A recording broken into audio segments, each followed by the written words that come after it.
Amén,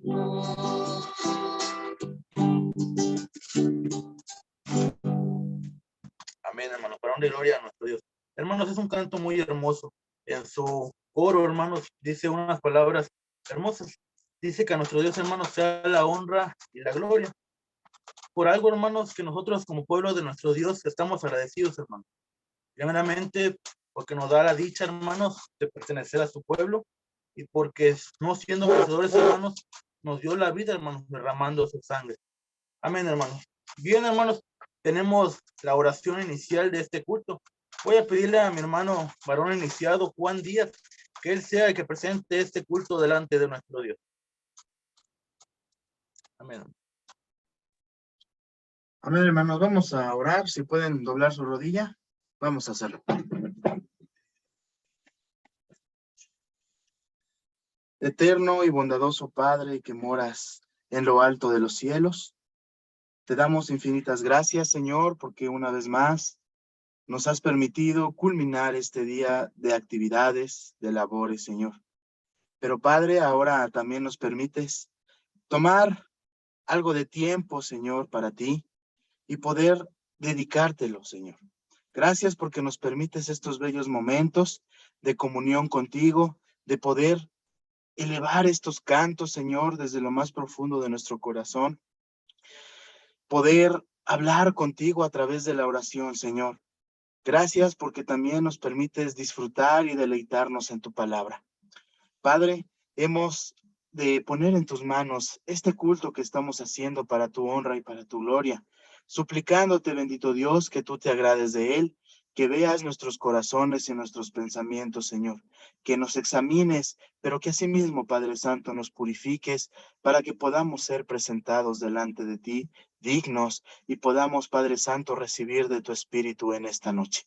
Bendice a todos mis hermanos que hoy tomaron cita para poder conectarnos en este medio, Señor, que es el Zoom. Y Padre, a los que aún todavía faltan por conectarse, permite que pronto puedan estar con nosotros para que no se pierdan de este maravilloso culto que estamos haciendo a tu nombre. Padre, gracias nuevamente por todo. Bendice a mi hermano que lleva la dirección, a mi hermano que ha de exponer también tu palabra. Padre Santo, que todo sea llevado bajo tu voluntad y que tú, nuestro Dios, también derrames sabiduría en cada uno de nosotros. En tus manos, pues, nos depositamos en el bendito nombre de tu Hijo Cristo Jesús. Amén. Gracias, mi hermano, por conducirnos en esta oración. Bien, hermanos, vamos a continuar alabando el nombre de nuestro Dios, hermanos. Los invito a abrir sus signarios en el número 257. Toma mi mano.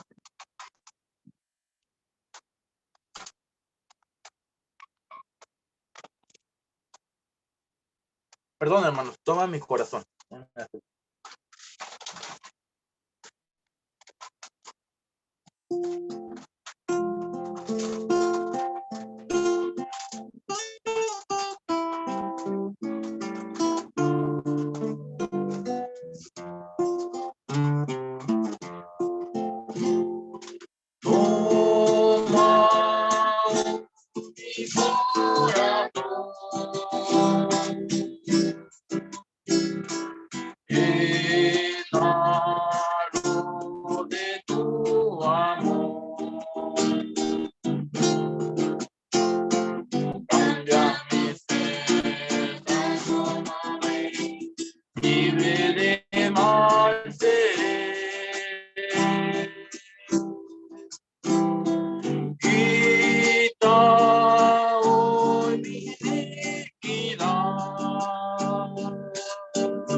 Tu perdón, oh Dios,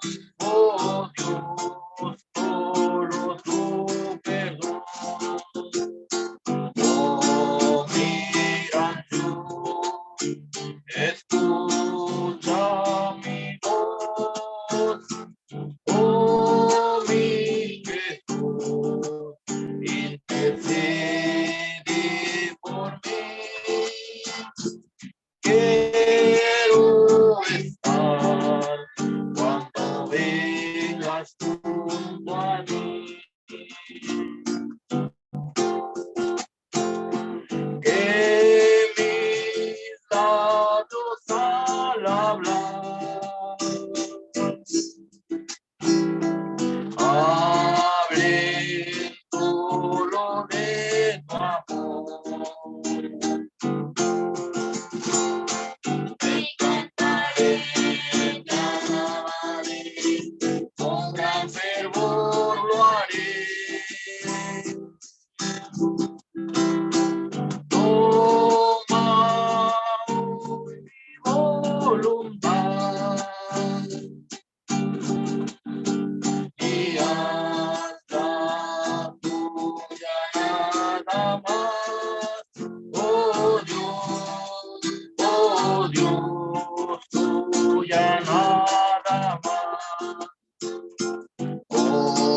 junto a ti.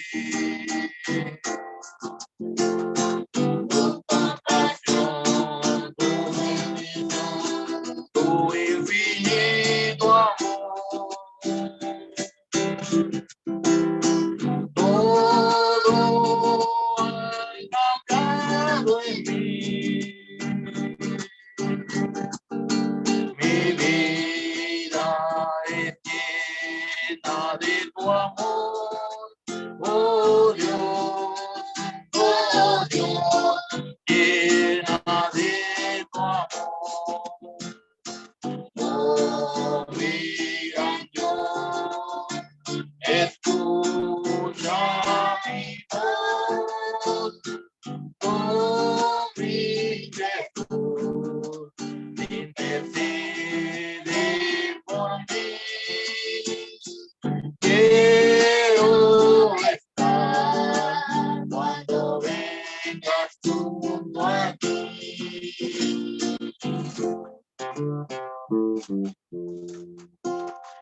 Amén. Bien, hermanos, un canto muy hermoso. Dice este canto, hermanos, ¿qué más le podemos pedir a nuestro Dios, hermano? Tenemos todo, gracias a nuestro Dios, hermanos, la vida, bendiciones, hermanos, todo tenemos de parte de nuestro Dios. Y ahora una pregunta, hermanos, ¿por qué fallarle a nuestro Dios? No hay un motivo, hermano. Dios nos da todo, hermano. Bien, los invito, hermanos, a leer una pequeña parte de la escritura, hermanos. Los quiero invitar a que veamos la primera epístola del apóstol Pedro, hermanos, en su capítulo 1, versículo 18 al 23, hermanos.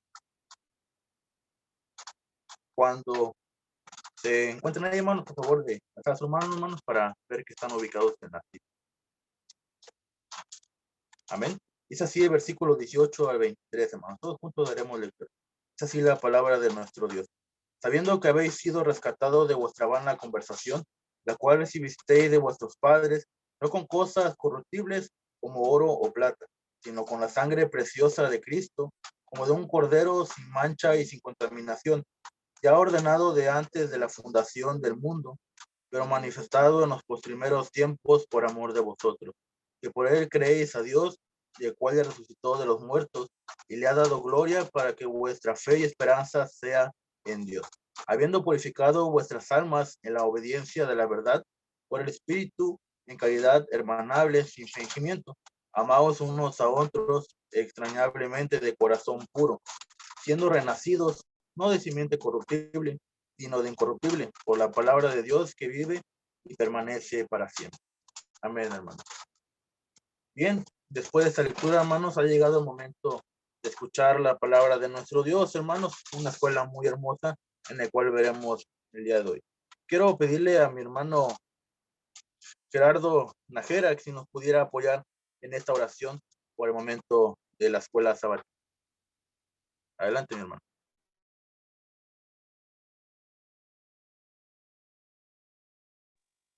Amén. No sé si- Vamos a hacer esta oración de rodillas y con toda reverencia vamos a orar a nuestro Dios.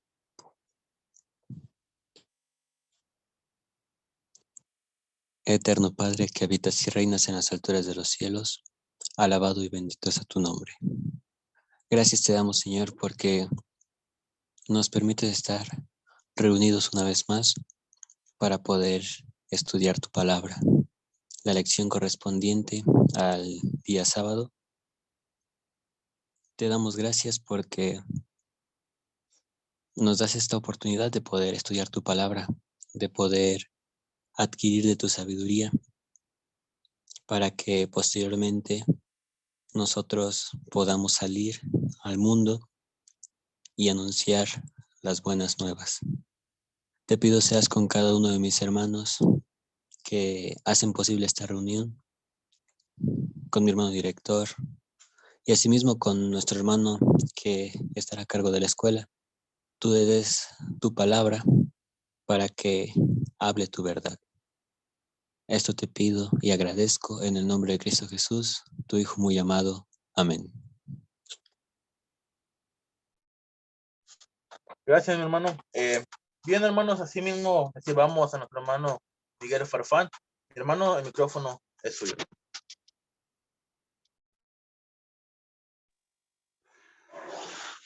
Gracias, mi hermano. Dios les bendiga a todos. Pasa a vosotros, hermanos. Sí, voy a tomar asiento porque me queda muy lejos para los lentes, pero vamos a estudiar esa escuela sabática que vamos a hacerla un poco diferente para la cuestión de que el sábado no se nos haga tan cansado o tedioso repetir el mismo tema. Entonces lo vamos a hacer muy participativo. Estoy viendo que somos 8 cámaras, entendiendo que no solamente quizás sea uno el que esté conectado, sino que sean varios. Bien, hermanos, ocupen su lugar, hermanos. Gracias. Vamos a ir disertando sobre esta escuela sabática, que como todos sabemos es un punto de fe, es el punto de fe número 8 de lo que nosotros tenemos como la doctrina básica de la Iglesia de Dios, porque en ella se encuentra precisamente lo esencial de lo que es la palabra de Dios, lo más básico, digamos, de donde se van a desprender todos los temas. La semana pasada vimos un tema que va muy conectado a esto en la escuela sabática, que es la caída del hombre. Es la caída del hombre, por supuesto, en cuanto al pecado, y todos sabemos, lo vamos a ver también, como dice en el libro de los Romanos, que la paga del pecado es la muerte. Entonces, ¿qué es lo que le quedaba al ser humano? Y es ahí donde viene el plan de salvación de nuestro Dios, y precisamente viene la redención del pecador.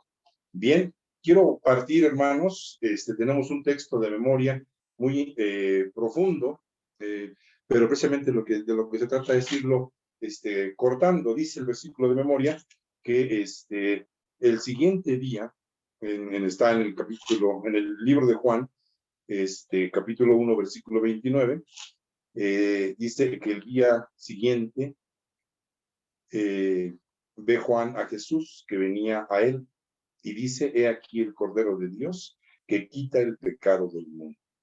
Sabemos que en ese momento Jesucristo se acercaba a Juan el Bautista para hacer un cambio enorme, ¿no? Para hacer el bautismo de Jesucristo, precisamente, y Juan mismo se resistía. Sin embargo, lo profundo del acto era ese reconocimiento por parte del el profeta, el último de los profetas que estuvo hablando acerca de Jesús, aquel de cual Isaías decía que es el que venía a preparar el camino. Lo reconoce y le dice precisamente frente a todos algo importantísimo: he aquí el Cordero de Dios que quita el pecado del mundo. Pero no lo dice de una manera fortuita. Hay que tomar en cuenta algo importantísimo, hermanos. La historia del pueblo de Israel estaba basada precisamente a partir de los patriarcas, ya de una manera más comprobable, y después los va a marcar la salida de Egipto. Y en la salida de Egipto nosotros vamos a encontrar que nuestro Dios, el día 14 de Nisan, que es cuando terminan las plagas, que es cuando fallecen los primogénitos de Egipto, también institucionaliza la cena en un cordero y les da la orden de que lo tenían que llevar a cabo. Ese rito que tenían que llevar a cabo simbolizaba precisamente el acto que Jesucristo, 1500 o 1450 años después, iba a venir ¿cómo se llama?, a llevar a cabo. Entonces, por eso el contexto en el cual Juan Bautista está diciéndole a los israelitas: este es el Cordero de Dios que quita el pecado del mundo. Si lo hubiera dicho en Grecia, si lo hubiera dicho en Babilonia, no lo hubieran entendido. Pero los judíos en ese momento sí lo entendían, porque tenían 1000 años de haber estado llevando un rito que era un efecto didáctico en el cual Dios les explicaba cómo iba a ser. Isaías lo viene también, 53, lo leemos cada cena. Nos va a representar ese cordero, que él enmudeció, que él cayó, que él soportó precisamente todas las humillaciones, todas las cosas que le hicieron, y fue llevado al matadero como un culpable. Pero, obviamente, él no era culpable, sino que seríamos nosotros. Por eso es importante el símbolo del cordero, porque también con el cordero se firma el pacto. En el capítulo 24 del libro del Éxodo van a encontrar ustedes que se hace el sacrificio con un cordero y se toma la sangre y se rocía el altar y después la otra mitad se rocía en el pueblo de Israel, haciendo que ese pacto se fuera confirmado.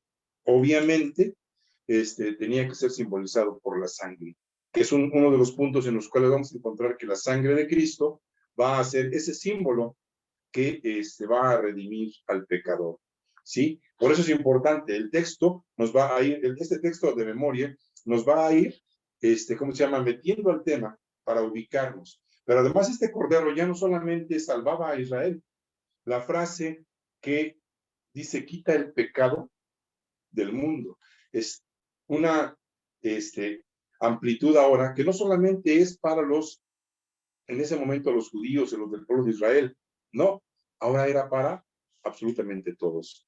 Incluso por eso nosotros ahora estamos gozando de este conocimiento y de ese pacto que algunos de nosotros también hemos hecho con el bautismo y estamos en esa conservación de nuestras vestiduras para el día postrero. Y algo importantísimo también que tenemos que tomar en cuenta durante toda la lección. El hombre pasa de muerte a vida, ¿sí? Una vez que estamos viendo este texto de memoria, vamos a retomar por un momento la lectura que nuestro hermano realizó en el libro de Primera de Pedro, capítulo 1, versículo 18. Porque de ahí va a partir, es una porción muy hermosa en la cual los hermanos la escogen precisamente porque va a mostrar el tema a profundidad. La parte que, con el versículo que inicia en el capítulo 1 de la primera epístola universal de Pedro, en su versículo 18, dice, pues ya sabéis que fuisteis rescatados de vuestra vana manera de vivir.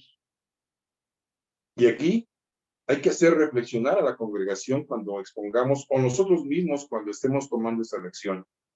¿Cuál es esa pasada manera de vivir? Aún los que nacieron o nacimos dentro de la congregación, dentro de la iglesia de Dios, también teníamos un momento en el cual no teníamos la suficiente conciencia y tuvimos que ser adoctrinados y educados por nuestros padres, nuestros pastores, para que nos diéramos cuenta que estábamos en pecado también y que teníamos que pasar ¿cómo se llama?, a una nueva faceta. Porque ¿cuál es esa vida vana? ¿Cuántas vidas vanas conoce usted? Y aquí es donde vamos a empezar a practicar. ¿Cuál sería una vida vana? Yo les podría preguntar a cuánta gente conocen en su colonia, en su escuela, que es gente que va desperdiciando la vida, que simple y sencillamente vive por vivir, vive porque no está muerto, vive, y es más, les voy a decir, algunos hasta son religiosos, pero simplemente no tienen el objetivo primordial de la existencia, que es servir a Dios.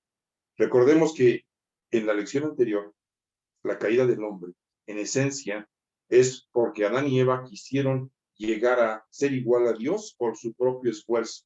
La vanidad del hombre, la soberbia del hombre de decir, yo puedo alcanzar las cosas sin necesidad de Dios. Ese es el principal pecado. Adán y Eva por eso dicen, yo puedo tomar del fruto y comerlo. Y ser igual a Dios, porque Satanás, como vimos, que fue engañar, su objetivo era engañar, y entonces ahí es donde nosotros tenemos que reflexionar por qué el hombre está en su pasada manera de vivir. Nosotros ya que conocemos la iglesia, ya no es así, que conocemos el evangelio, pero la mayor parte del hombre necesita ser redimido, ser rescatado. Por eso es tan importante y por eso es un punto de fe en la iglesia, porque el primer problema que encontramos cuando predicamos a la gente del evangelio es que no acepta que está en pecado, no acepta que necesita de Dios. Y ese es el principio. Por eso es un punto de fe, porque tiene que darse cuenta cuál es nuestra desventaja, cuál es nuestra postura delante de Dios, que somos imperfectos, que somos injustos y que estamos condenados a muerte. Les recomiendo leer el capítulo 1 del libro de los Romanos, a partir igual del versículo 18 hasta el final. Y comienza el apóstol Pablo diciendo, porque manifiesta es la ira de Dios de los cielos contra toda impiedad e injusticia de los hombres, y empieza a decir todos los comportamientos de los cuales esos hombres vanos, esos que viven esa pasada manera de vivir, de los que se levantan, comen, beben y se acuestan, se reproducen, hacen muchas cosas, hacen dinero, hacen fama, pero no tienen ningún sentido. Vano viene parece interesante, de la misma palabra, espíritu, que es un soplo, que es algo que no puedes agarrar, que se va como el viento.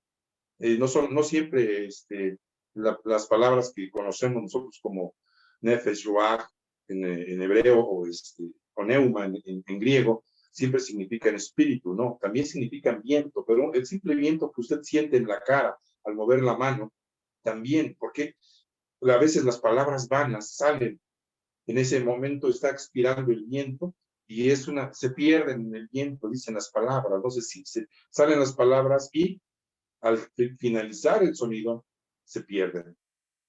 Nuestra manera de vivir entonces no puede seguir siendo vana. Es ahí donde está el punto de fe en su importancia para lo que es la redención del pecador. Bien, no sé si alguien me quiere apoyar leyendo precisamente ya con esto. Bueno, podríamos seguir desglosando Pedro, pero creo que tenemos también un tiempo límite. Me avisa, por favor, hermano Eder, hermana Isui, en el momento que estemos en el límite para ir cerrando.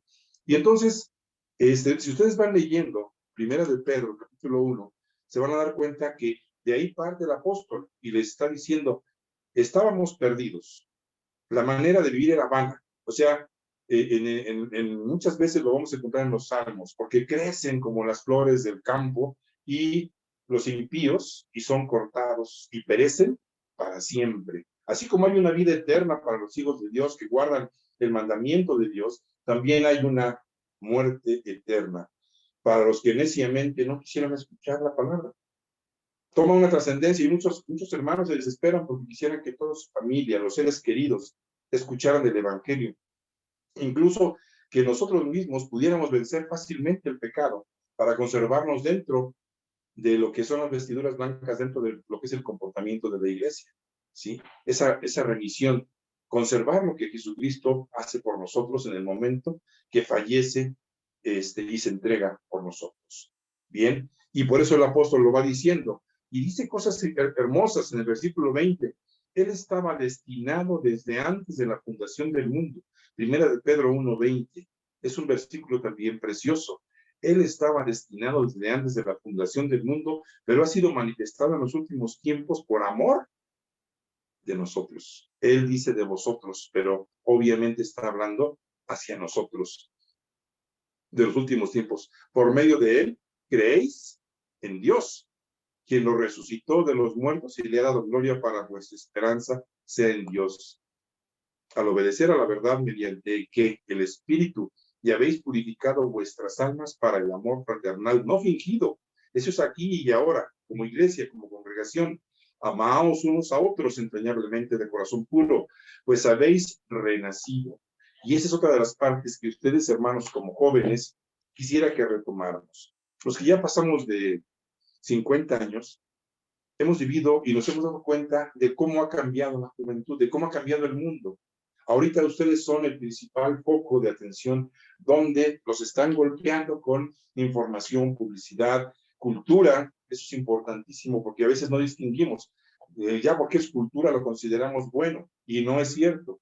Hay una agenda por parte de las Naciones Unidas que está encima de la humanidad y está presionando de tal forma que quiere formar gente a su manera. No nos damos cuenta, pero nos quieren adoctrinar. Y no es que uno sea complotista o todo esto, no. Simple y sencillamente que ellos quieren tener, por cuestiones económicas, el control sobre la humanidad. Por eso, ustedes van a encontrar que hay políticas universales que de pronto son las mismas propuestas. Pero eso, yo imagino que la mayoría de ustedes se dan cuenta. Por eso cuando dice, habéis renacido, es porque tenemos que dejar de ser un hombre, una mujer que está formada conforme a la humanidad lo ha formado. Si un maestro dijo que no solamente hay dos sexos, que hay 7, 8, y si alguien dijo que la verdad no es única, que es relativa, que yo tengo mi verdad, que tú tienes tu verdad, que todos tienen su verdad, y entonces tenemos 8,000 millones de verdades, ¿no? Es el momento del relativismo. Y entonces resulta que el matrimonio no solamente puede ser entre hombre y mujer, Y ya no solamente entre seres humanos, también me puedo casar, y están los casos, ¿no? La gente que se casa con la Torre Eiffel, la gente que se casa con un holograma, la gente que se casa, siempre devaluando la institución que Dios hizo como el matrimonio. Y no hacemos nada, ¿no? No digo que tengamos que ir a golpear a alguien, no. Pero sí tenemos que darnos cuenta que están queriendo denostar lo que Dios nos ha dejado como institución. Por ejemplo, eso del matrimonio, como el ejemplo más grande. Recuerden que el matrimonio al final, cuando Jesucristo venga a la tierra, dice que la iglesia, su esposa, se habrá aparejado. Es un símbolo, pero cuando lo vemos a través de toda la Biblia, y lo vemos en el Cantar de los Cantares, y lo vemos en los profetas antiguos, de cómo aquella mujer pura fue, ¿cómo se llama? Fue el ejemplo de lo que Dios nos tenía en una explicación para que entendiéramos quiénes somos como iglesia. El matrimonio entonces toma una trascendencia enorme. Y ahorita ya se casan con animales, con cosas, entre personas del mismo sexo, devaluando siempre esto. Y bueno, son ejemplos que tenemos. Por eso hay que abrir muy bien los ojos espirituales, el olfato bíblico, para que veamos si estamos renaciendo nosotros o solamente somos una hechura, como decían, bueno, una persona en los años 60 que decía, ¿eres o te hicieron? ¿Eres tú alguien, creación de Dios? Como dice aquí, si te estás dejando formar, ¿cuánto me falta para llegar a la estatura de la plenitud de Cristo? Entonces, por eso les digo, este texto que escogen los hermanos es importantísimo. Versículo 23, pues habéis renacido, no de simiente corruptible, no de ideas humanas incluso, sino de incorruptible, por la palabra de Dios que vive y permanece para siempre. Por la palabra de Dios. La Biblia, esta Biblia que tenemos todos los días con nosotros. Esa Biblia es la misma con la que Jesucristo, si usted lee el capítulo 19, la segunda parte de Apocalipsis, es con la que el Cordero va a vencer con la palabra de su boca. Bien, dense cuenta cómo se va uniendo todo esto como un gran rompecabezas, en la cual la doctrina va unida a todo y la profecía va unida. ¿Sí? ¿Quién me puede ayudar, hermanos, hermanas, por favor, con la lectura del objetivo? Lo vamos rápidamente. Recuerden que esto es como una especie de estudio. Sí, no estaríamos en el templo. Bueno, aunque lo somos, como lo estamos formando ahorita, pero no quiero que repitamos lo que vamos a hacer el sábado. Por favor, si alguien me ayuda con el objetivo. Amén, hermano. Gracias. Confirmar que Jesucristo es el Cordero de Dios y cómo su sacrificio redimió al hombre pecador, cuya redención somos también beneficiados si nos esforzamos por obtenerla. Amén. Amén. Gracias, hermano. Dios te bendiga. ¿Sí? Vamos a confirmar porque algo que ya se sabe, solamente tenemos que confirmarlo. Y confirmamos lo que estaba diciendo el texto y lo que ya sabemos. Si los judíos tenían 1450 años de saber que Dios institucionalizó en el rito de la Pascua el cordero puro, macho de un año, que apartado por 10 días, cocido de cierta manera, comido de cierta manera, con tristeza en el corazón y listos para salir, ciertas características que estaban dentro de ese rito. Y aquí hago un paréntesis. ¿Qué es un rito, hermanos? ¿Cuántos ritos tiene la Iglesia de Dios? Un rito es un acto repetitivo y simbólico, ¿sí? Tiene una formación directa para que nosotros entendamos algo. Se cuenta una historia o se anuncia algo. En este caso era precisamente anunciar.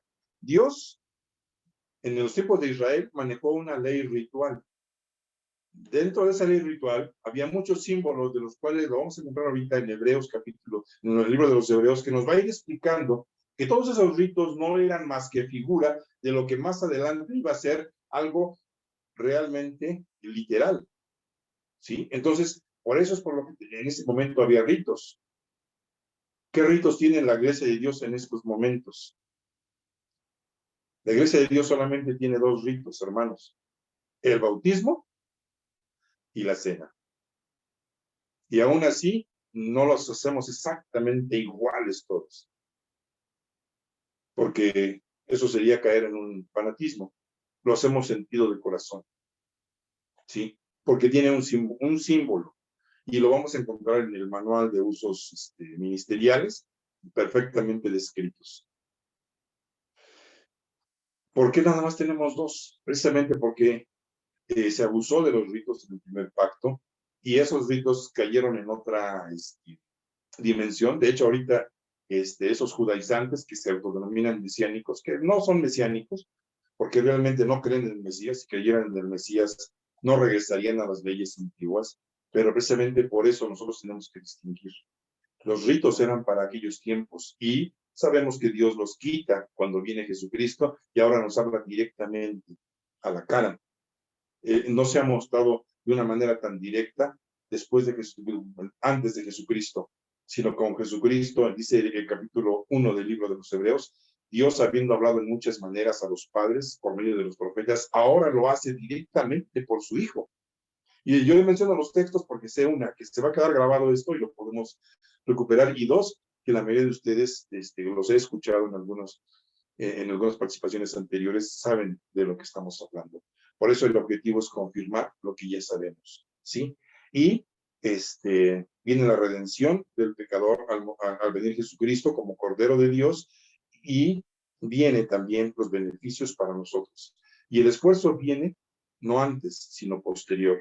Una vez que se conoce a Dios, y lo vamos a ver aquí también, que hay un pacto, hay un bautismo, hay un arrepentimiento, entonces, ¿qué es lo que tienes que conservar? Lo que tenemos que conservar es precisamente lo que Dios nos ha dado, la oportunidad de ser iguales, fíjese bien lo que voy a decir, iguales en la resurrección, como resucitó Jesucristo. Y lo vamos a ver ahorita también en Romanos 6. Jesucristo ya no muere. Es el primero, dice capítulo 8 de Romanos, entre muchos hermanos. ¿Sí? La bendición de Dios es tan grande que a veces no nos damos cuenta de la frase que dice, conocerás la verdad y la verdad te hará libre, pero te hará libre de todo, y empezando por el pecado y finalizando con la muerte, porque dice lo último que se va a vencer es la muerte. ¿Sí? Por eso viene la redención del pecador. ¿Cómo vas a convencer a alguien de que está en peligro de muerte cuando dice, lo tengo todo en esta vida?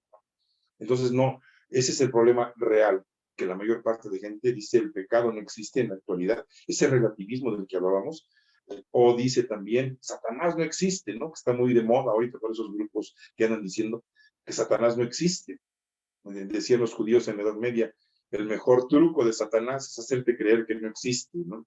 Y ahorita se ha vuelto una moda. Bien, vamos a pasar rápidamente al comentario.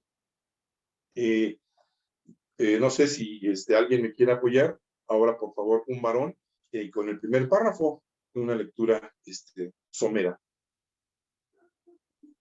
Amén, hermano. Gracias. Dice así, porque la paga del pecado es muerte, Romanos 6:23. Esta aseveración la conocían también en el pueblo de Israel, como hoy lo identifica la iglesia de Dios. Tenían recordatorios en la ley indicando quién moriría y cómo cuando se faltaba. Deuteronomio 24:16. Pero Dios, en su infinita misericordia y fidelidad, les otorgó el valor de la libertad por medio de símbolos, en este caso de la sangre. Al establecer el sacrificio y derramamiento del líquido que simboliza la vida, podían librarse de la pena de muerte, Levítico 4 del 2 al 3. A todo este efecto de rescate o libertad se le conoce como redimir. Amén. Amén. Muchas gracias, hermano Juan.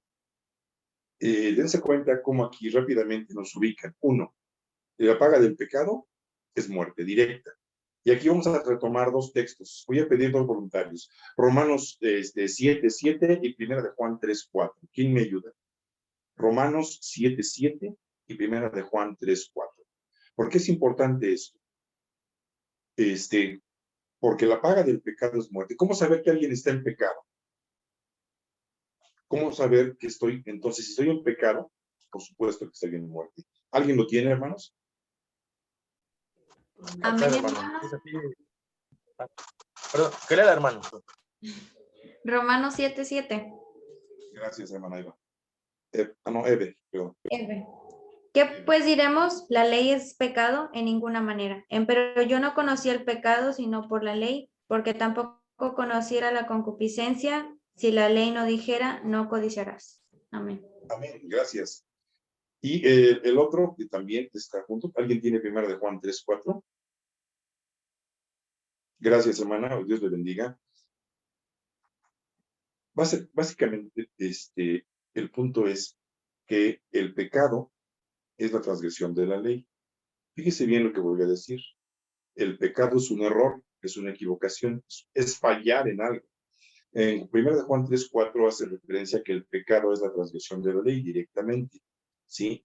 Y además, es importante, el pecado es con conciencia y es voluntario. Yo sé que pero sería otra discusión de que hay pecados involuntarios y pecados ocultos y todo eso, ¿no? Pero eso lo podríamos tratar en otro momento. Pero Dios no juzga a una persona si no tiene conciencia de que está equivocado y de que está errando, ¿sí? Ese es el punto central del pecado.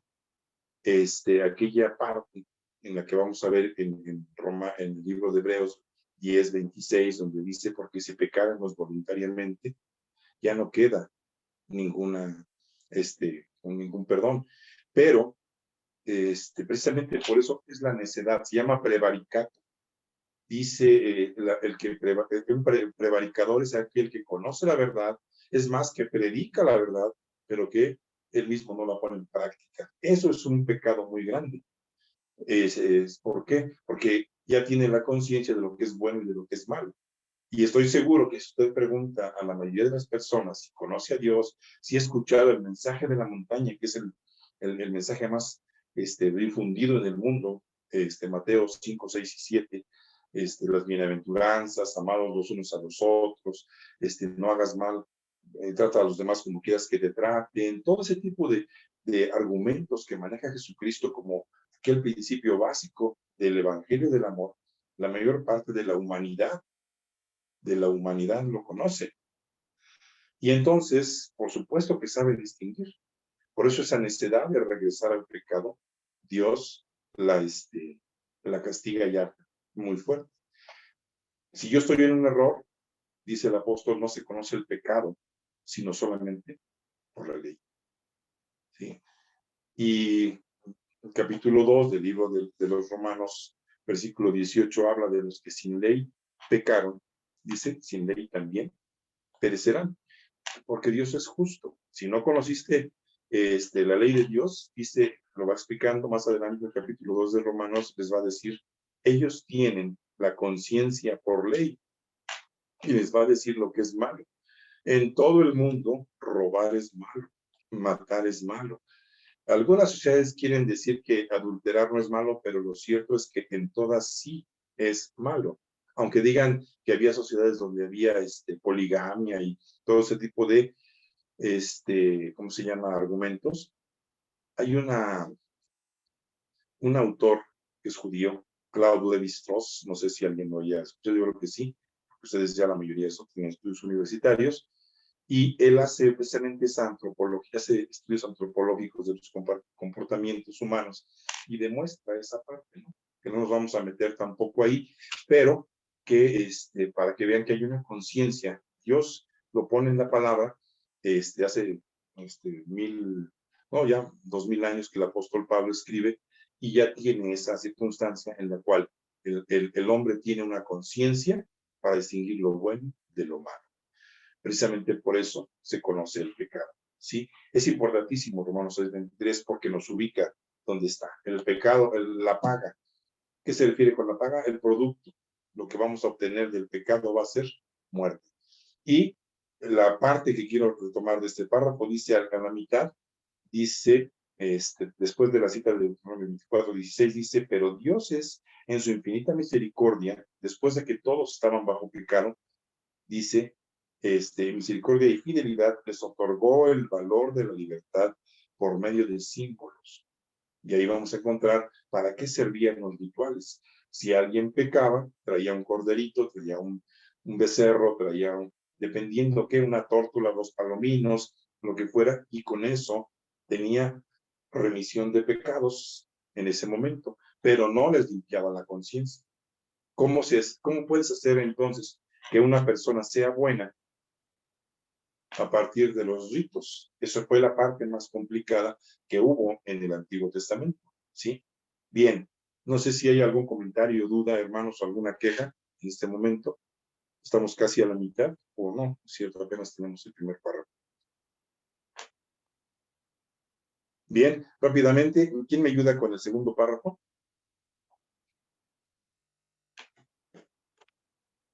Sí, incluso, aunque tengan su cámara apagada, hermanos, pueden leer. Amén, hermano. Dice así, hermano. Hay muchos otros ejemplos sobre cómo la sangre libró de la muerte del pecado de Israel, teniendo relevancia la celebración de la Pascua.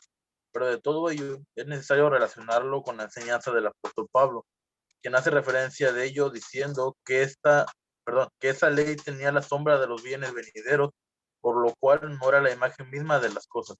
Hebreos 10, del 1 al 4. Amén. Amén. Muchas gracias, mi hermano. El Señor le bendiga. Vamos a leer rápidamente lo que dice Hebreos 10, del 1 al 4. El libro de los Hebreos es una carta muy explicativa de lo que viene a ser Jesucristo en cuanto a lo que es el culto en la iglesia. Recordemos que el culto va a pasar por ciertas etapas en las cuales se va a ir complementando. Bien, Hebreos 10, capítulo 10, versículo 1 dice, sí, la ley teniendo la sombra de los bienes venideros, no la imagen misma de las cosas, nunca puede, por los mismos sacrificios, de lo que hablábamos de los sacrificios, que se ofrecen continuamente cada año, hacer perfectos a los que se acercan, ¿sí? De otra manera, cesarían de ofrecerse. Ya hubieran terminado, si los podían hacer perfectos, ya los holocaustos hubieran dejado de existir, o bueno, hubieran dejado de existir antes de que Jesucristo viniera a la tierra, ¿sí? Pero en esos sacrificios cada año se hace memoria de los pecados, porque la sangre de los toros y de los machos cabríos, y era lo importante, no puede quitar los pecados, ¿sí?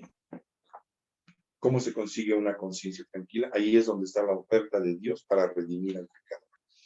La palabra redimir precisamente viene, si lo pueden ustedes, me imagino buscar, viene de librar a una persona de la obligación, del dolor, de una situación de pena, conseguir la libertad, porque se manejaba también la redención de los esclavos, de la libertad de una persona, o sacarla de la esclavitud mediante el pago del precio.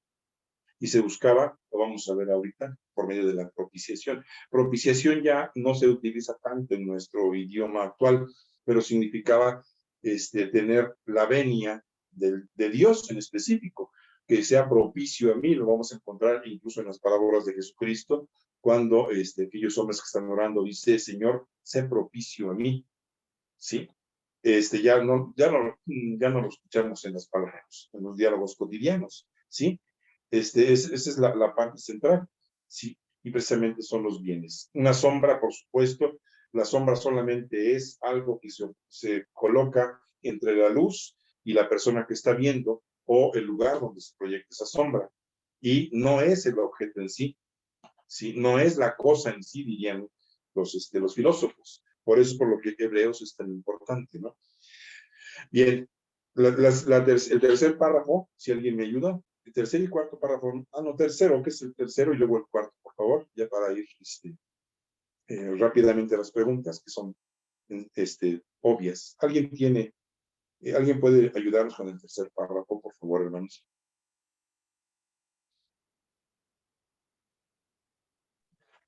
Amén, hermano.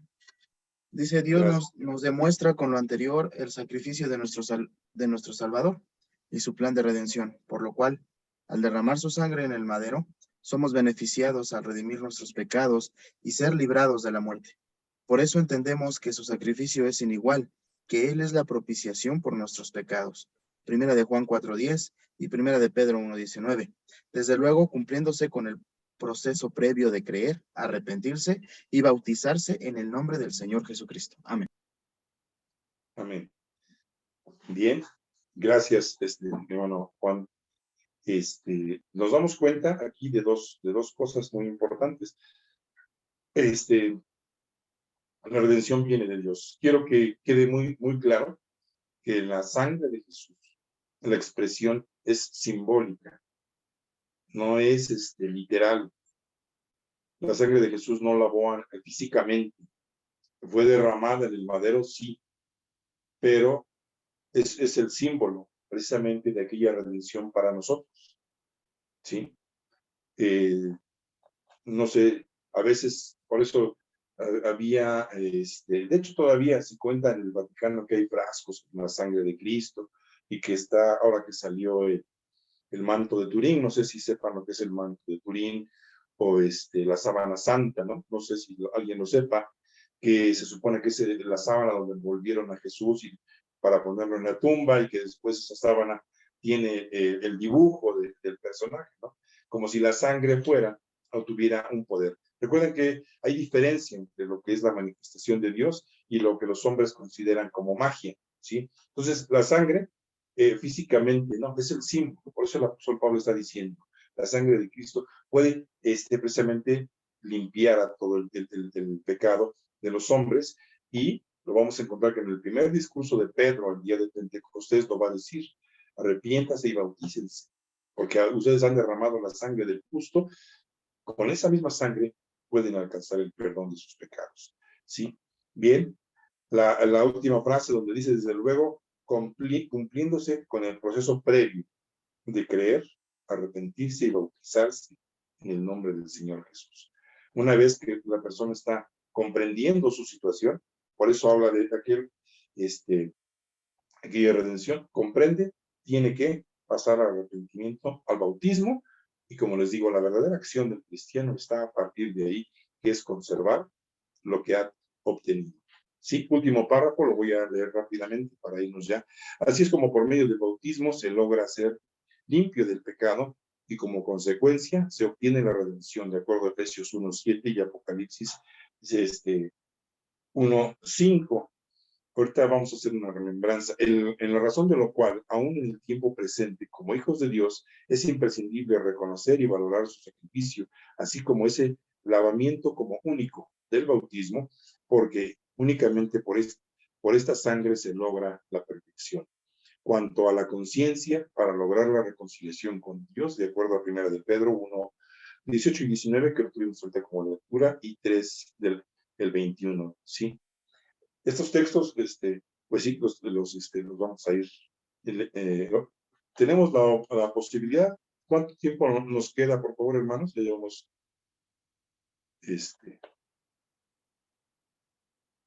hermano Eder. 30 minutos, hermano. ¿30 o 20? Ok. 30 minutos, Bien. hermano. Gracias, hermanita. Dice la pregunta número 1, rápidamente. ¿Cuál es el motivo del sacrificio de nuestro Señor Jesucristo? Y a mí me llamó mucho la atención la palabra motivo, porque ¿cuál es cómo entendemos un motivo? ¿Cómo entendemos eso que necesitamos que sea, ¿sí? Algo que fue propiciado, algo que fue motivado, algo que fue necesariamente que tenía que suceder. Volvemos al principio y a lo que pasó con Adán y Eva, a lo que intentaron hacer muchos hombres. Porque Dios, si ustedes se fijan, la historia que vamos a encontrar en el Antiguo Testamento en específico, es de hombres como nosotros, que hicieron grandes proezas, pero que todos, absolutamente todos, tuvieron grandes errores. Un ejemplo muy fuerte es el ejemplo de Sansón. Sansón, que es anunciado por un ángel a sus padres, que tienes un don muy especial, lo que hace es desperdiciar lo que Dios le da. Hay una frase en el capítulo 6 donde dice directamente: Sansón iba caminando, se encontró con una ramera y entró a ella. Así, el don de Dios, la vida, no cuidaba lo que tenía, falló. A pesar de que tenía esa fuerza, ese poder que le dio prosperidad a Israel en su tiempo, que tuvo tiempo en el cual venció a los filisteos, que tenía esa fuerza y mató a muchos y liberó al pueblo de Israel, cometía errores, digamos, poco sabios. Y si alguna vez leemos cómo termina la vida del rey Salomón, la Biblia dice que ha sido el hombre más sabio sobre la tierra. Y al final, cuando envejece, cualquiera pensaría, incluso es la lógica bíblica, como dice frente a las canas, ¿qué tienes que hacer? Tienes que reverenciar, tienes que respetar. Se supone que cuando uno va envejeciendo, se va haciendo más sabio, se va haciendo más santificado, va entendiendo más profundamente el mensaje de Dios. ¿Y qué le pasó a Salomón? Salomón terminó haciendo lo contrario, ¿sí? Por eso es por lo que ninguno de los hombres podía ser. Solamente por eso es el motivo. Y así podemos ir citando a los grandes profetas, los casos tan fuertes, ¿no? De aquel Lot que vio descender fuego del cielo para ver cómo caía, cómo se destruían Sodoma y Gomorra, y tener la fe para no volver atrás. Pero después se involucra con sus hijas y nacen pueblos de los cuales incluso la Biblia vamos a encontrar que van a ser enemigos físicamente del pueblo de Israel. Dios nos va a juzgar a todos conforme a nuestros actos. Y no sabemos si ellos han obtenido ya la vida eterna, el galardón, o todavía van a ser juzgados. Precisamente por eso, aquellos grandes hombres, lo que nos dejaron en la historia, fue escrito para nuestra enseñanza. Siempre tienen que tener ese proceso. ¿Cuál es el sacrificio, el motivo? Pues que todos ellos fallaron.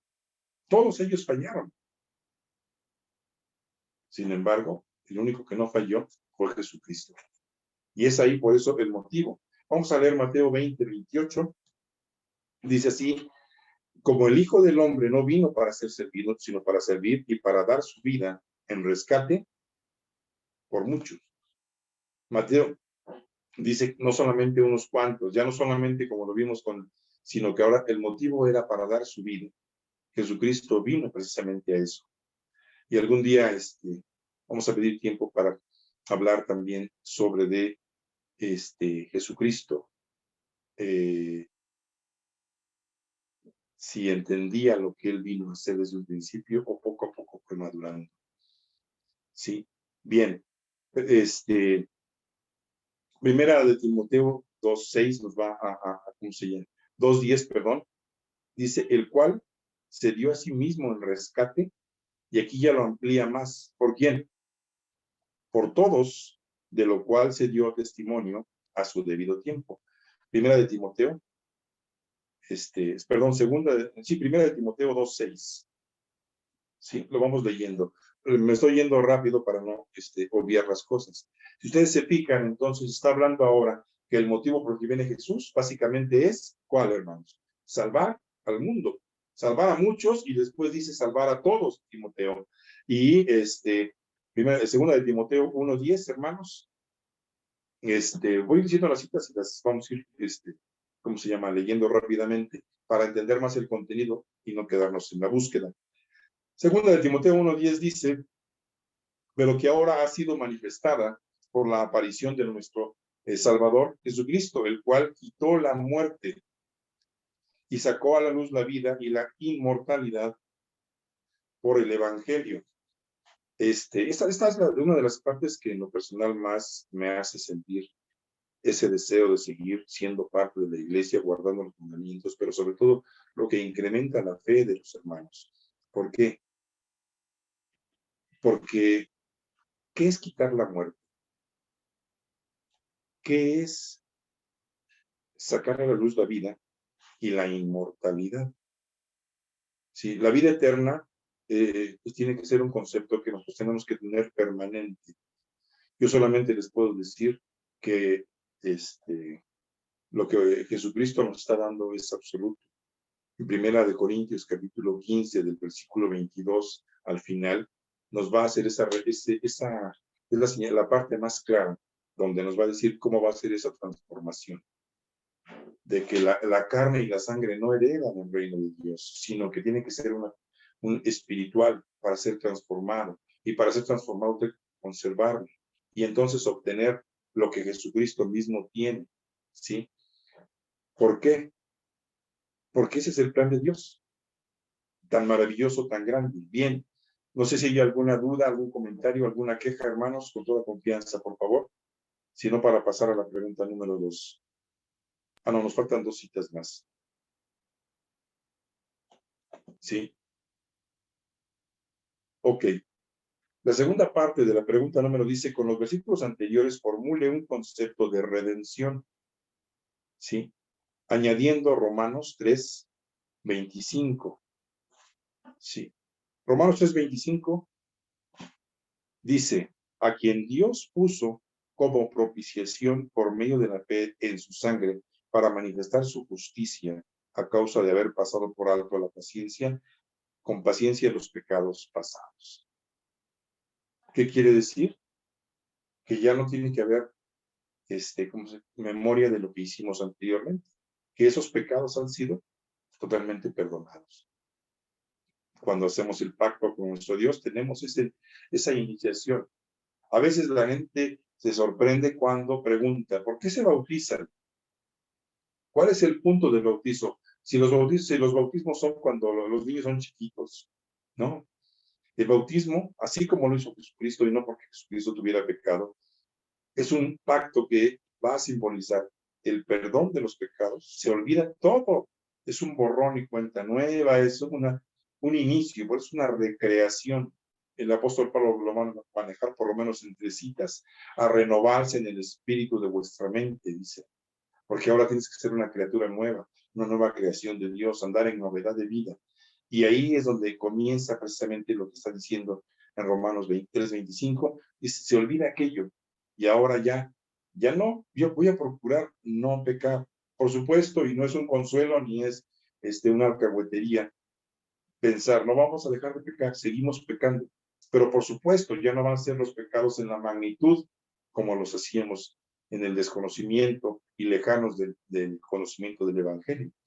Ahora nuestro propósito va a ser buscar esa perfección constante y continua, ¿sí? Pregunta número 2.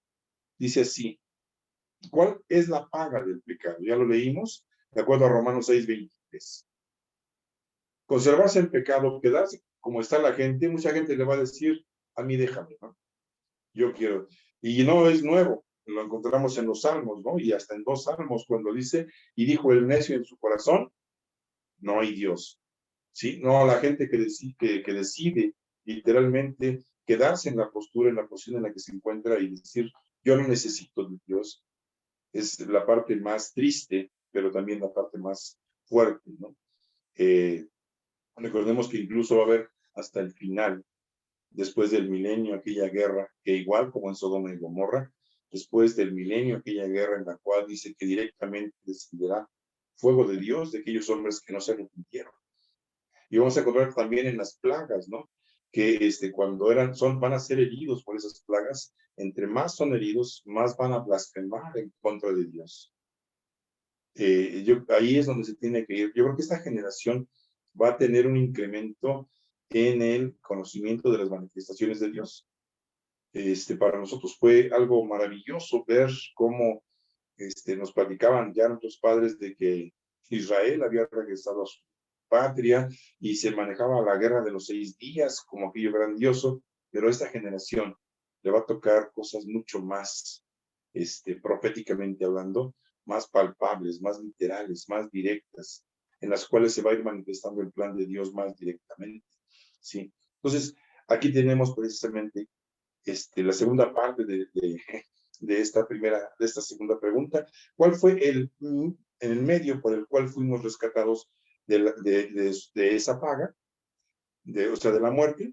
Colosenses 1:13-14 dice, el cual nos ha librado de la potestad de las tinieblas y trasladado al reino de su amado Hijo, en quien tenemos redención por su sangre, el perdón de pecados, ¿sí?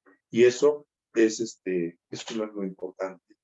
Esa carga, la mayor parte de gente que comete un pecado grande, muchas veces está cargando con eso en la conciencia, porque el ser humano finalmente es vida. Y teniendo esa psicología de la cual está viviendo, siempre va a tener esa parte en la cual va a tener sensibilidad.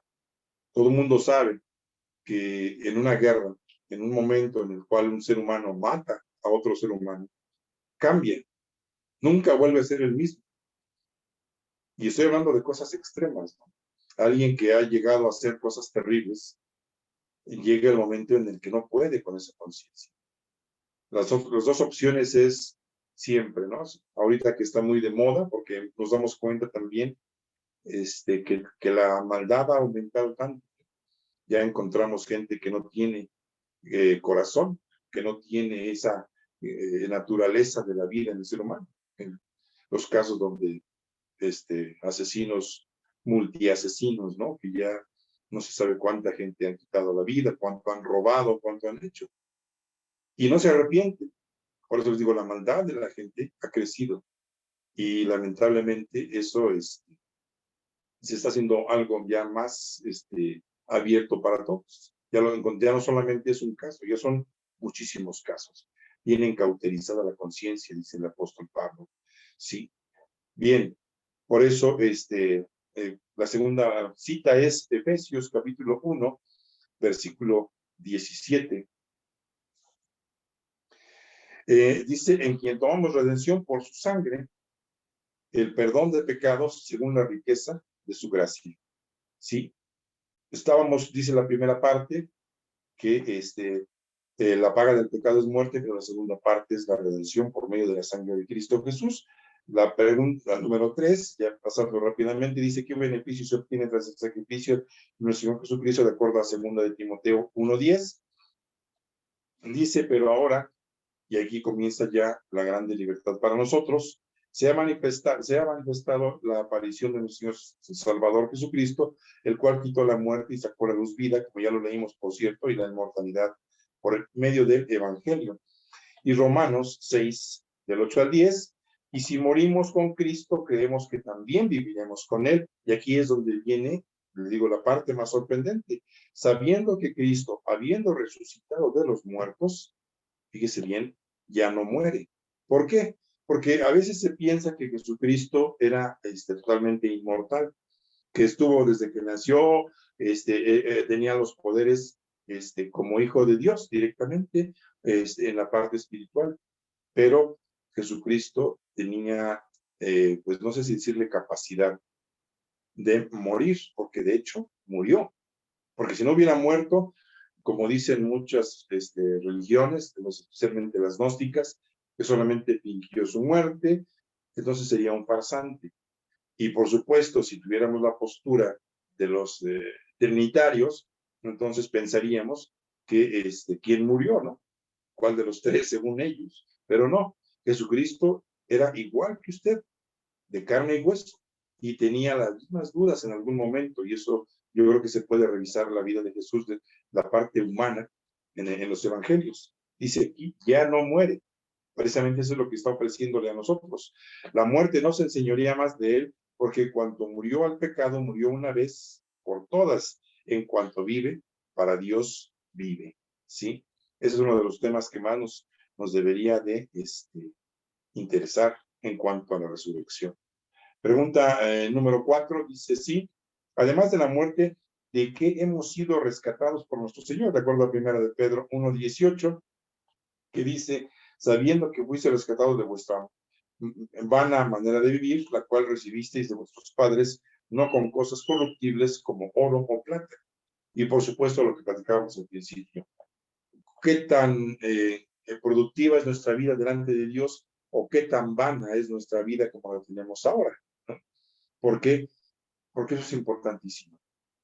Se podían tener muchas cosas, pero siempre son materiales que se iban a perder. Por eso es la manera vana.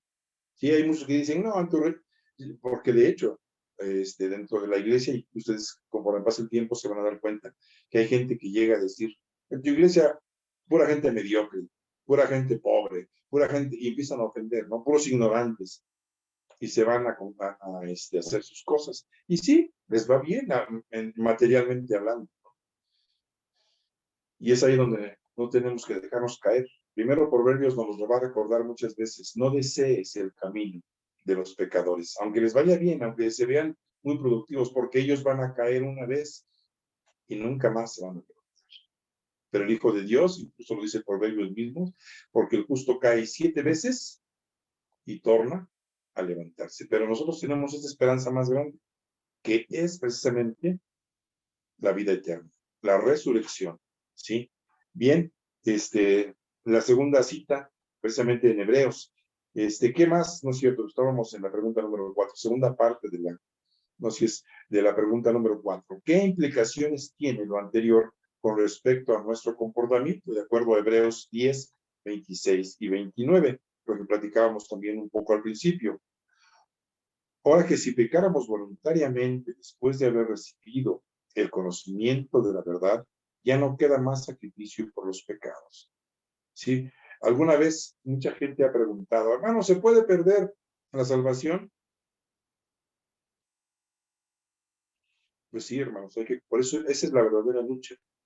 Si ustedes leen la vida de Simón el Mago, o la participación que se maneja en el libro de los Hechos, se van a dar cuenta que Simón el Mago dice literalmente, y Simón creyó y se bautizó. Empezaba una vida espiritual nueva. Sin embargo, cuando ve la manifestación del Espíritu Santo, quiere comprarla por una manera corrupta y entonces regresa a su pasada manera de vivir y es cuando pierde lo que había obtenido por medio de la salvación. Y entonces la frase de lapidaria que le da el apóstol de perezcan tú y tu dinero.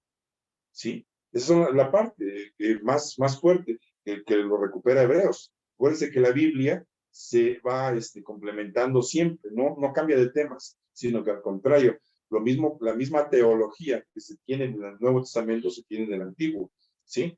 Pero ese sería otro tema. Sí, y a partir de aquí, nos damos cuenta, sigo leyendo Hebreos 10, 26, 27 ahora, sino una horrenda expectación de juicio y de hervor de fuego que ha de devorar a los adversarios. Bueno, platicaremos si es físico esto o no, pero es el juicio de Dios. Podría haber una condenación más fuerte, más dura para nosotros que morir para siempre. Siempre se pregunta el ser humano, ¿te gusta esta vida que tienes?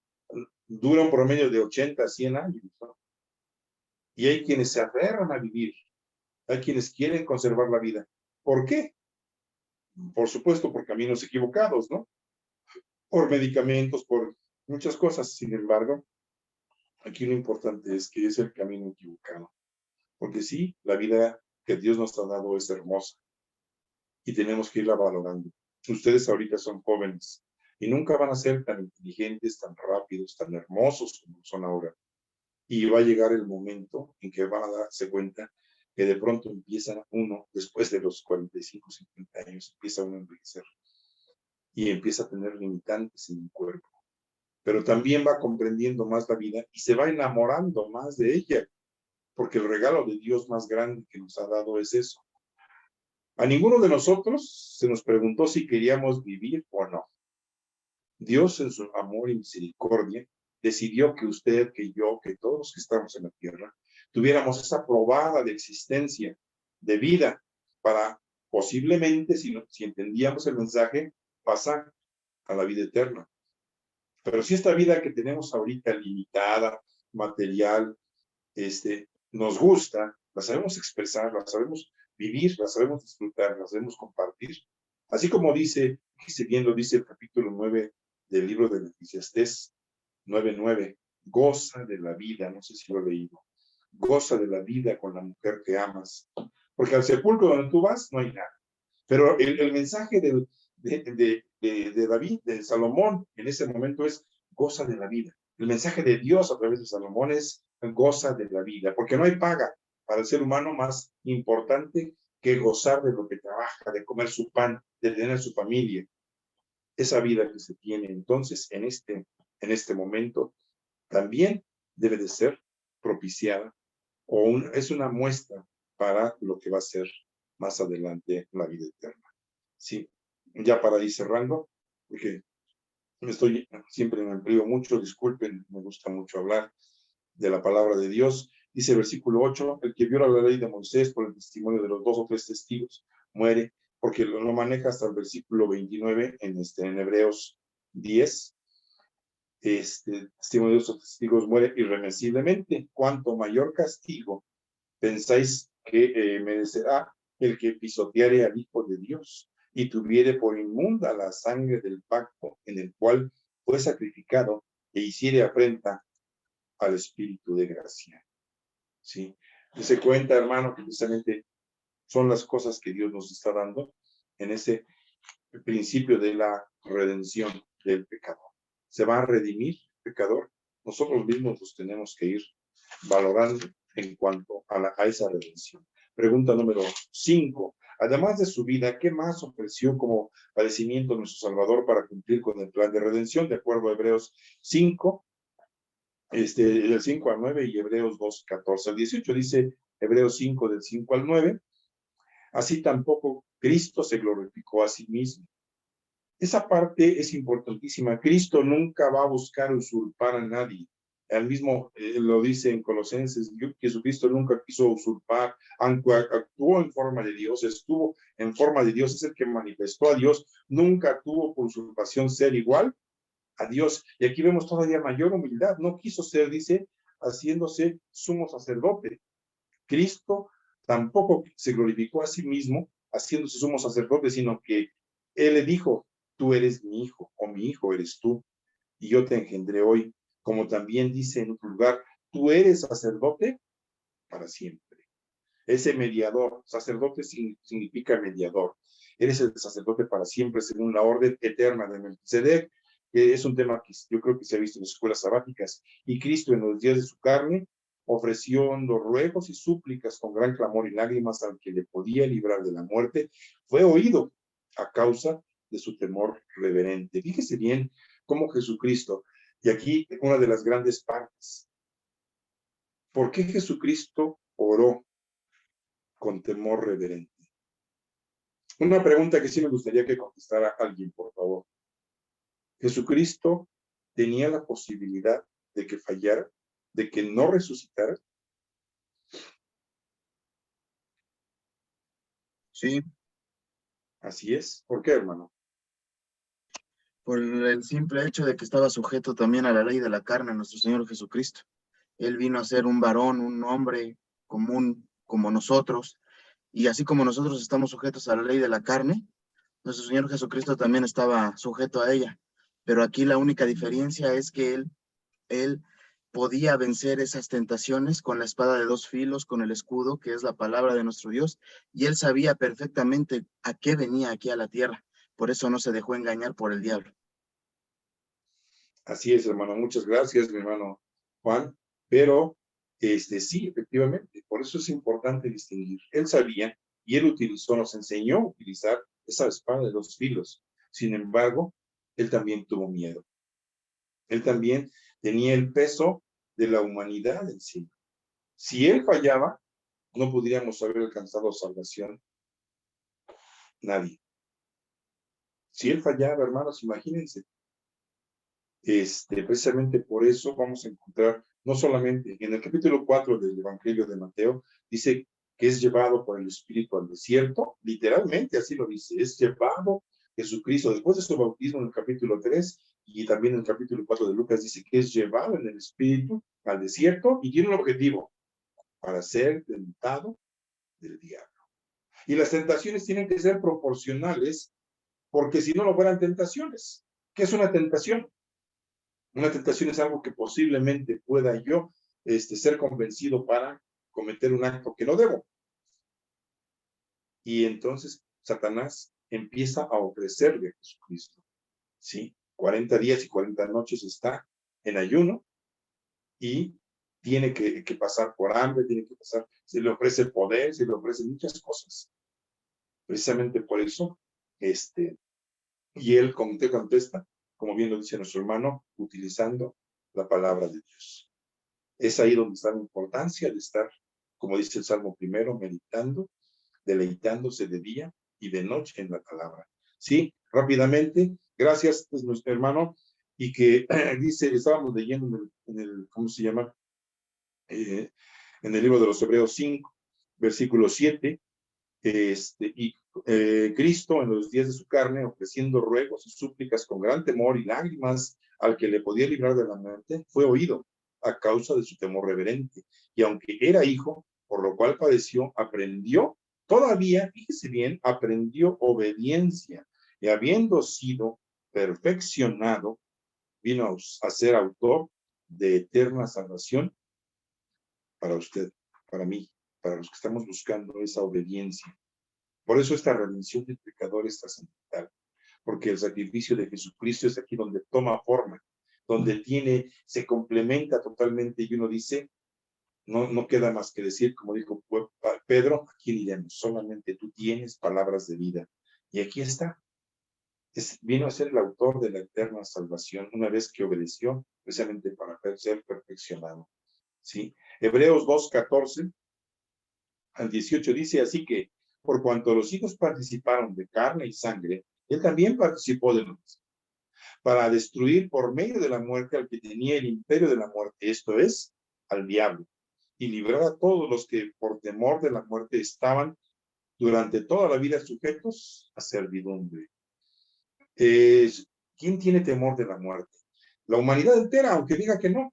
Ustedes van a ver en los tiempos antiguos, la ciudad de Egipto, esas ciudades con pirámides y con esas construcciones majestuosas, todas esas construcciones, el 80%, el 90% de esas construcciones son tumbas, se les llaman necrópolis, porque son tumbas que los preparan para la otra vida, pero son cultos a la muerte, porque le tenían tanto miedo a la muerte que, si ustedes leen el libro de los muertos, se pasaban la vida preparándose para la muerte. Era tanto miedo, el miedo de los egipcios, que hacían de la muerte una cultura. Y aquí en México, aunque la gente diga, no, es que nos reímos de la muerte, eso no es cierto. El mexicano, en su psicología, eso lo maneja Octavio Paz en El laberinto de la soledad, desprecia la vida, sintiéndose el valiente, según él jugando con la muerte. Pero lo que está haciendo es un proceso inmaduro de no ser responsable de sus actos, sino que cometer imprudencias, peleándose, aventándose, haciendo cosas totalmente irresponsables, despreciando aquello que tiene en este momento, pero porque sabe que no tiene un futuro más adelante, no sabe a dónde va, ¿sí?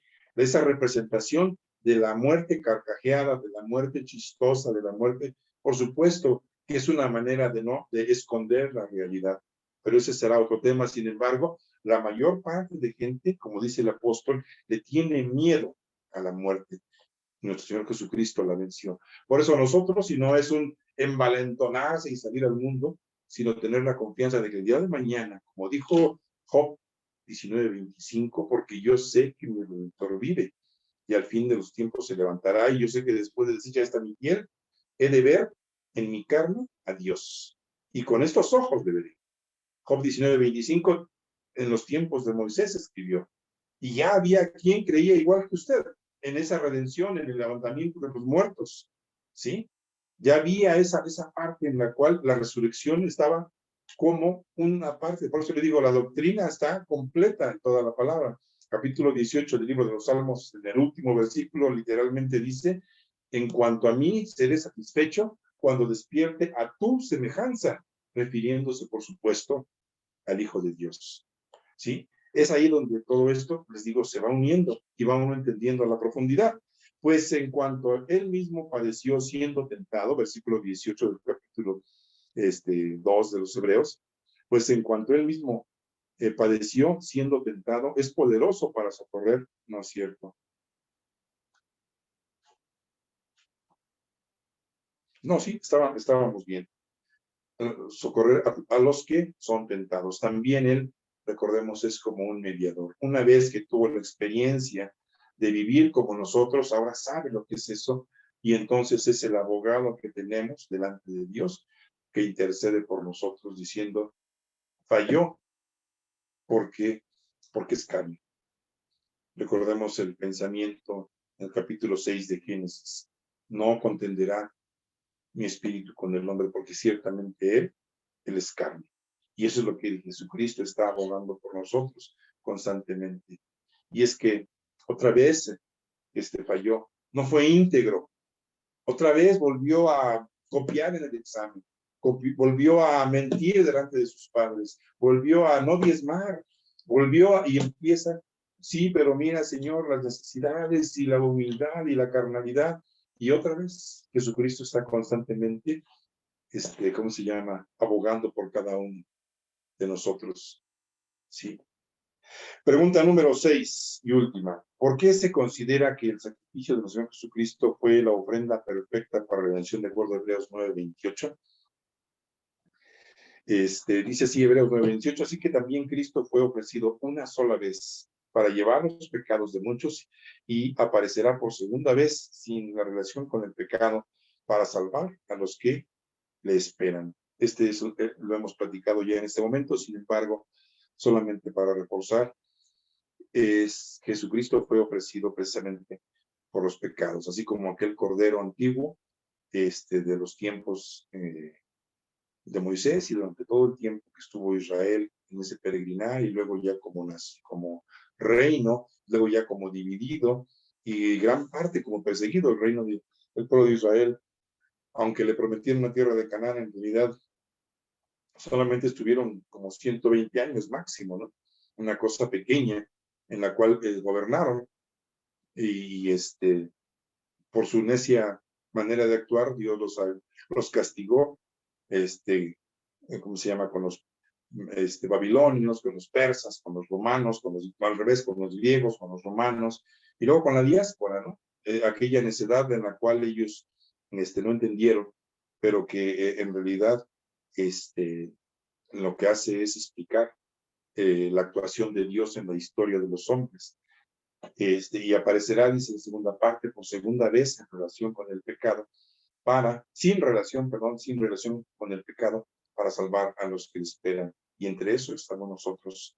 Segunda cita, Hebreos 7, 24 al 27, dice más por cuanto permanece para siempre, y aquí ya empiezan las cosas eternas, a veces nos olvidamos de las cosas eternas, tienen un sacerdocio inmutable, algo que no cambia, que no muta, por lo cual puede también salvar perpetuamente a los que por él se acercan a Dios, viviendo siempre para interceder por ellos. Por tal, sumo sacerdote nos convenía, santo, inocente, sin mancha, apartado de los pecadores y mucho más sublime que los cielos, que no tiene necesidad cada día, como aquellos sumos sacerdotes, de ofrecer primero sacrificios por sus propios pecados y luego por los del pueblo, porque esto lo hizo una vez y para siempre. ¿Sí? Aquellos que siguen esperando el Mesías, pues es una equivocación totalmente doctrinal, pero que conlleva también, por supuesto, la vida eterna, como una paga del error, ¿no? De esa necesidad de no escuchar. Y de una vez y para siempre, ofreciéndose a sí mismo.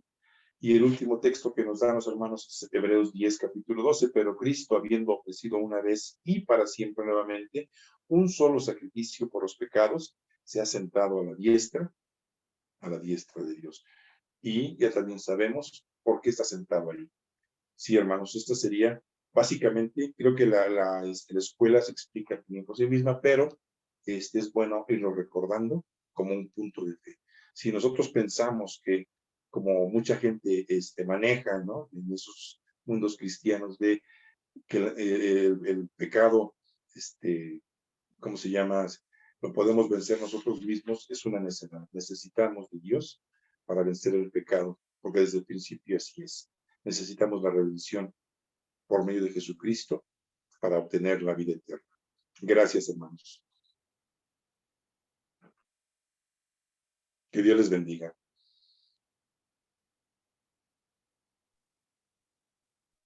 Bueno, hermanos, Dios bendiga a nuestro hermano por esta exposición. Es un tema muy hermoso, hermanos, en el cual veremos, si Dios permite, la vida en el próximo sábado, hermanos. Se considera una escuela muy hermosa. Dios bendiga a nuestro hermano y a cada uno de ustedes. Bien, hermanos, a continuación tenemos otro himno, hermanos. Himno número 41. Lleva por título Mi Jesús.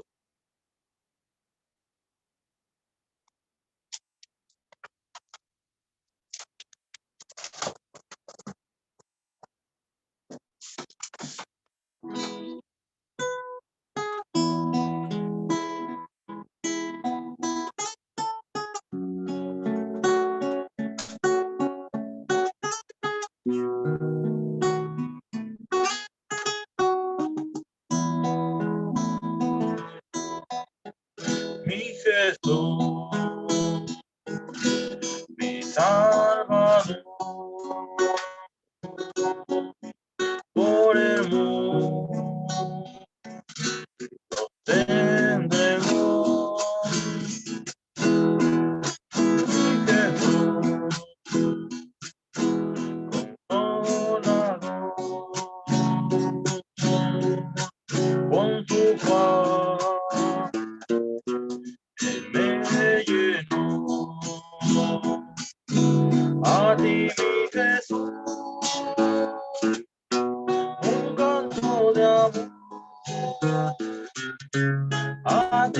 Jesús,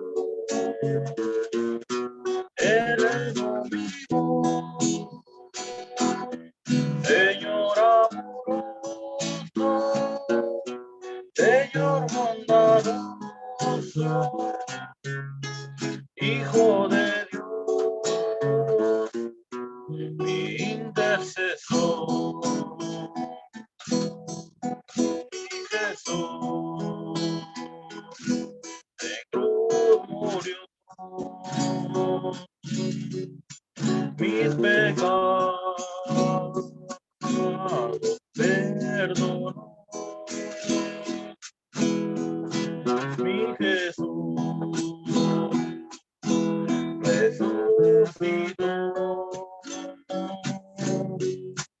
de la muerte vencedor. A ti, mi Jesús, un canto de amor. A ti, mi Jesús, elevo mi voz, Señor amoroso, Señor bondadoso, Hijo de Dios, mi intercesor, mi Jesús, mi buen pastor, dame paz en la aflicción,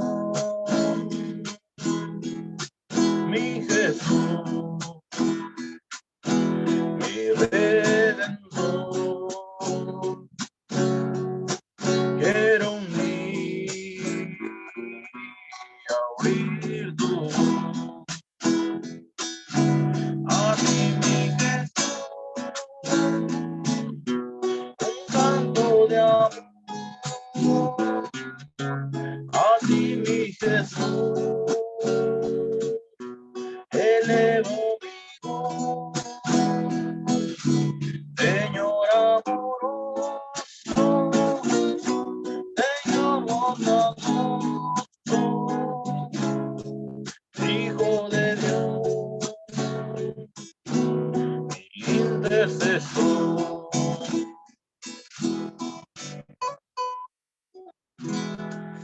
Amén, hermanos, para honra y gloria a nuestro Dios.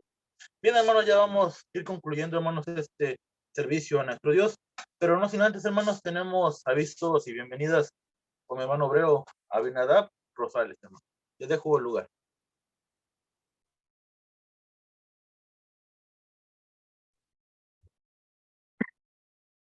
Pasa a vosotros, hermanos. Es un gusto poderlos ver, poder pues estar un momento con ustedes compartiendo la palabra de nuestro Dios. Pues solamente primero darle gracias a nuestro Dios por la oportunidad que nos da de acercarnos en esta tarde-noche para poder estudiar su palabra. Agradecer a nuestro hermano Miguel Farfán en el apoyo con la moderación de esta escuela sabática y a nuestro hermano Fernando con la dirección de este culto. Recordarles, hermanos, solamente que pues, estos cultos pues son recurrentes. Estamos conectados todos los días martes, los días jueves de 7:30 a 9, pues solamente buscando un objetivo que es la edificación de cada uno de nosotros. Tenemos ya a la puerta, hermanos, una actividad especial, es el concurso del libro de Daniel. Ya el día de mañana se cierra el registro para saber qué hermanos vamos a participar dentro de este concurso. Para que mis hermanos que gusten participar, estoy buscando el link para compartírselos. Bueno, ahorita en el chat por si alguien no está en el grupo de FJC virtual.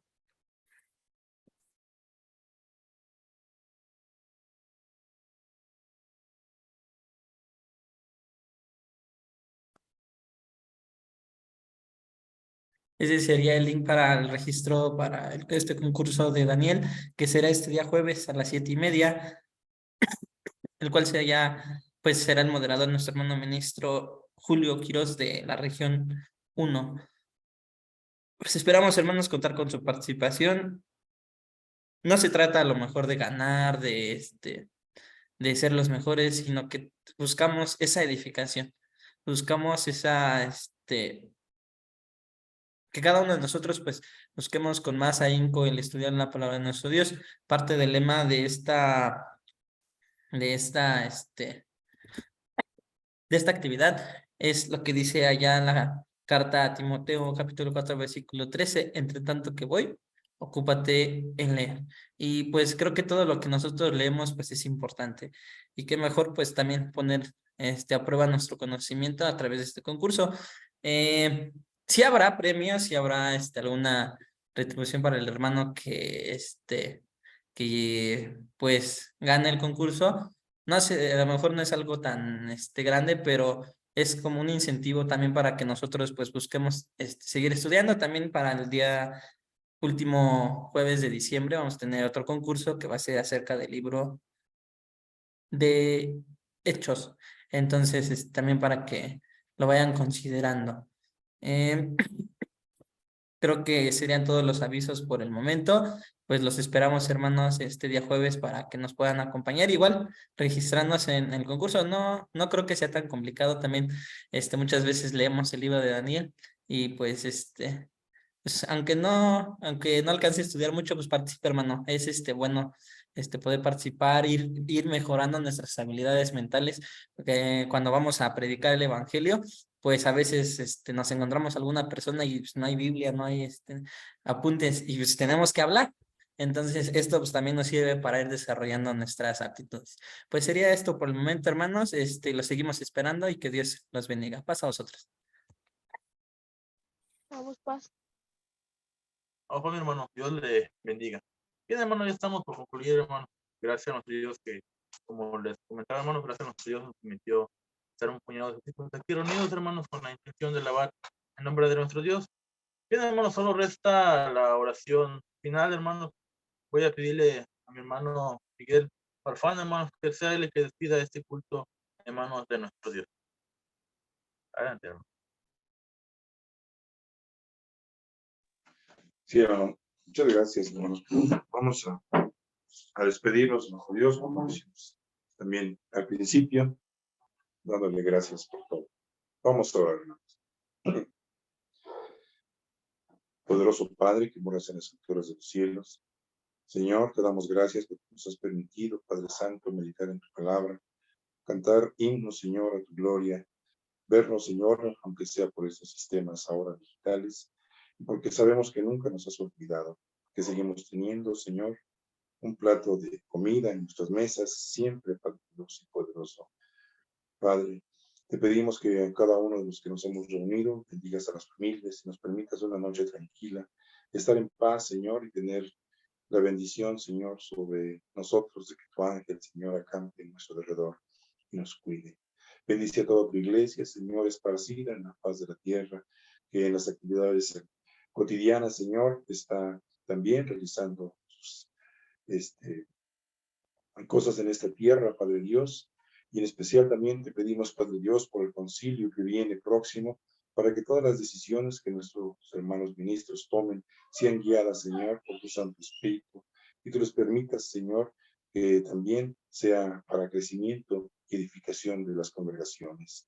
Bendice, Padre Santo, cada pensamiento, cada actividad, cada paso, Señor, que nosotros demos en esta semana, para que, Padre Dios, la próxima vez que nos reunamos, el jueves, el martes, el domingo, sea, Padre Dios, también, aunque no es en muchas congregaciones, también sea, Padre Dios, para edificación, y que todo esto dé fruto, Padre Dios, como dice tu palabra, a 60, a 120, siempre sea, Señor, más.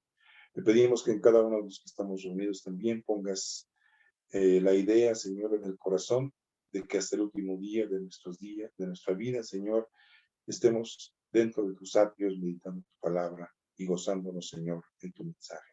Te damos gracias por todas las cosas que hemos recibido y las bendiciones que nos das a cada momento. En el nombre de Jesucristo, nuestro bendito Salvador. Amén.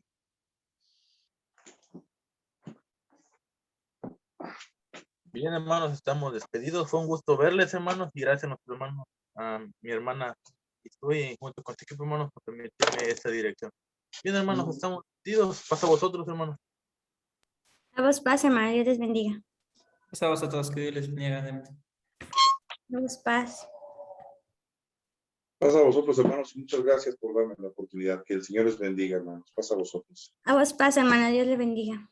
Gracias por apoyarnos. Pasabas, hermano Gerardo. A vos paz.